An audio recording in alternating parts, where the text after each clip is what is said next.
I joined my life as a caterer.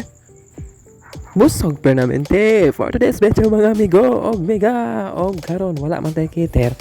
So naatay walk-in nga client karon. So nanawag siya sa kuha nga magpa-set up daw sa siyang buffet table. So katulunan ni siya. Well, actually katulunan na jud siya. But unfortunately wala ko cellphone during that time ato nga nag-set up ko. So karon moadto na ko karon kay para mag-set up ko sa ilahang area sa diri sa Sanghan. Dapat sila ang tag-iya sa Circle J gasoline station. So actually nag-engage na siya og kanang mga catering services. So hoping nga managhan pa ang iyang mga clients. So karon ani na ko sa function hall rin nila. Sa resto bar na siya pero pwede pud magamit ang function hall oy. Nice pud kaayong area. Muna siya request man siya nga patabunan daw niya dapit ang dapita. So uy labad-labad kung unsay request atong client kay katex na.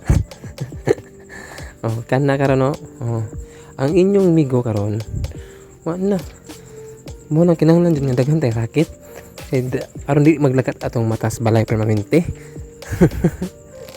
Karon wala na kay ang gold man og blue ang ilang gipagamit sa kuha. So kana akong gamiton gold sa una pangtabon ba sa area dra dapita kay mo may ang gusto. So tumano nato kay mo man ang ganang client para ganahan magbalik-balik og panawag sa tuwa, di ba?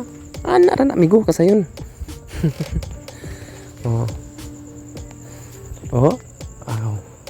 Witik-witik ra jud atong agi ana mga amigo og miga kay para ganahan lang dali atong binuhatan pero at the same time nindot dili kay magmahay atong client ana. See mo nang amigo namo ko sa akong Facebook pod na may number na kabutan dito, tawag lang mo kung gusto mo magpa-set up sa inyo. But inyo ha jud ang tanan ng gamit kay wa pa may gamit inyong migo. Karon mag-set up na ko dra. During that ang time mga amigo, nanawag ako nga ay ni-request siya nga paswagingan daw niyang ibabaw daw. Pero di lang ingon nga ipuno i-full blast tanan sa basta bahalag na latang sa area sa ibabaw. Pero at least na swagging. Unang kani inyong migo kay daghan man kuan contact. So natawagan akong pari na ako dire nga mo sit up sa muswag ito sa ibabaw. Siya na bahala na. Kay dire ako sa kuan pero tudloan po na ako na unsaon pag kuan na pagbutang kay naman tay galamag. Instructional po na nato na para magkasinabot ba. Sugod na midra giuna na mo ang ceiling ang swagging dapit. Na tibuon ninyo sa tunga tanan para ang paghumanan nandito na kilid-kilid na pambutang ninyo. Ana na kadali migo. Basta na lang kay kuan visualize. Ambot unsa na mga word oy. Ana ra para dali ra kuan ninyo. Sugdan na dai nato na. Gi-stopan pa na ako sa buffet kay ron tabangan sa nako diri akong pare. Shout out ko sa akong pare nga si Cliff Ward. Pare, aka pwede po na siya tawag og cool. Ang cool. Di ba? Dali ra kayo na unsan pag swaging.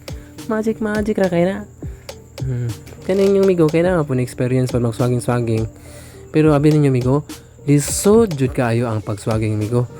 Hassle o nya kuan kanang difficult kanang labi na og kanang mga area nga lisod kayo kuanan nimo kana migo pangitaan jud nimo nagpamagi unsaon na para magswag nimo para ang atong client nato masatisfied atong serbisyo publiko.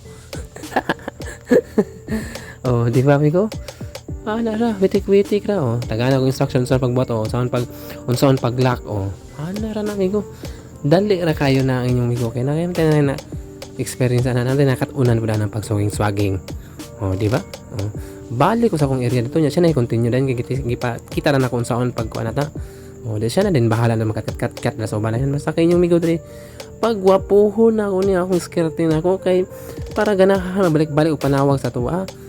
Di ba? Walk in ra ni nga client ha, walk in ra. Pero shout out ko sa ila ha kay grabe kay kabuotan kayo pati nabangon pa jud kay ni siya. Di jud mo magmahay. Mo nang tarong na to tong sit up na to para magbalik-balik og panawag unsa di ay. Kaya ra na kay na para ma-impress pud sila ba. Pero dili jud ingon nga karon lang nimo buhaton para ganahan. Pero mamintihon jud nimo na kinahanglan nga kuan imong kuan. Maintain jud imong pagpagwapa sa imong kuan, imong service nimo tanawa kong angkulo. Kat na lang ang swagging na. Ana ra na amigo. Para mo nang i-segregate na to atong trabaho dili kay mag-focus sa dapit area mo nang da siya diri apos ubos ana ra nakadali kana yo migo akong skirting mo na pinaka difficult kayo nga skirting kay pino kayo nga pagkabuhat mo nang gilaktaw-laktaw na ko style pero nindot man gyapon na siya migo wapo gyapon na siya kayo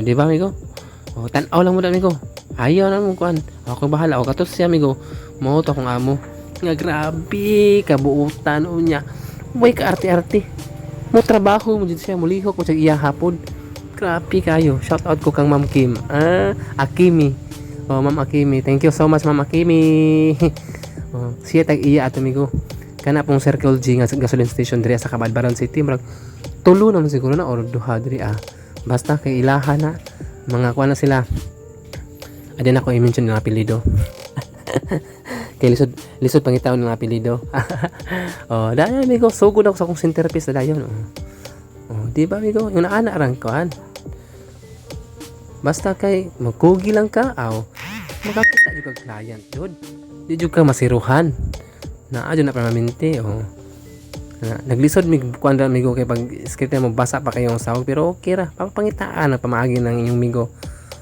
di ba centerpiece kulot-kulot dayon ingon ana ra kami go dili na ka mag langan-langan sa imong trabaho pas-pason nimo na kay time is gold nay nagyaw-yaw diri ayaw ka wala kami go ako ray bahala ninyo di ba migo ana ko na ninyo ng style migo para madali atong trabaho para ang atong kuan client ato dili ta katagman mo nang sa sunod na putpon matawagan jud ta ani kini no okay naman maganahan man pud sa setup tanawang ceiling migo ipakita na ko na sa inyo ang kuan full nga video sa kanang ceiling migo mo nang mamayang gusto tagaan ana migo pas-pas ang setup mao na siya migo pag kanindot